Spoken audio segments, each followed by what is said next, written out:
Vols won that one at the free throw line, sealing it with 15 of 18th in the line, including 7 there in the final minute or so with Adu and Connect.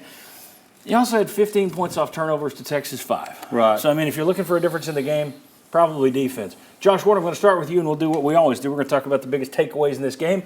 What are yours? By the way, those free throws clutch late. Jonas Adu, Texas got the guy at the line they wanted, and he knocked him down. So a ton of credit there.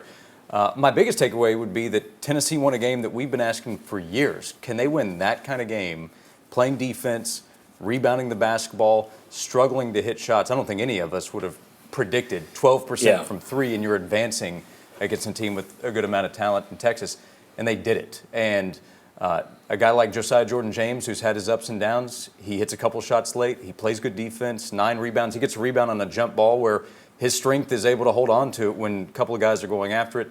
Jump ball's in Tennessee's favor, so a little bit of luck. But games where we've seen Tennessee fall because of the way things went, they bounce back Tennessee's way. And they have the ability to score, shoot better, obviously, than that. But defense won them the game on the way to the Sweet 16. They checked boxes. I mean, we wondered about, honestly, I wondered about their free throw shooting because it kind of, went down slightly as the year went on. And the guy that was shooting 62% made clutch free throws down the stretch. And then also, could they close games at that? And then also, this talk about this team is so reliant on Dalton Connect. Ziegler and Connect only had 8 points in the first half. They're still up 9. And they got to the finish line without him dominating, having to take over the game. And we've seen this before. This reminded me of the Alabama game a little bit, right? Where defense held on and won that game, and they held off runs. Little runs, and then they had an answer. And they didn't let their offensive issues impact them on the defensive end. Those are very much positives in what NCAA tournament is off-script offense. I thought it looked like, we'll see what happens in the next game. Each game's its own thing. But it seemed for one night they learned their lesson against Mississippi State.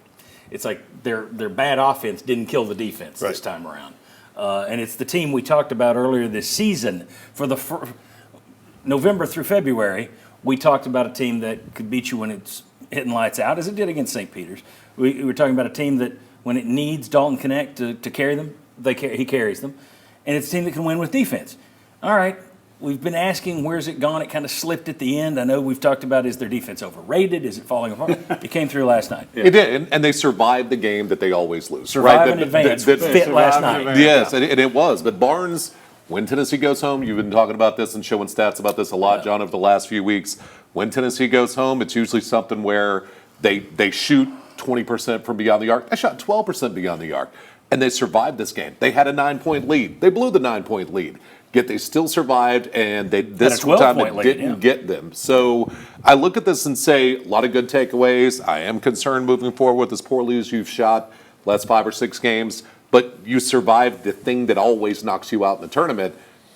Look, you got to hope that you don't see it twice, right? That's the one big thing. Yeah. Well, and one thing, the more I watch Tennessee play now, I think, boy, they really need to get off to a good start. It seems like if they do that, they're going to be okay.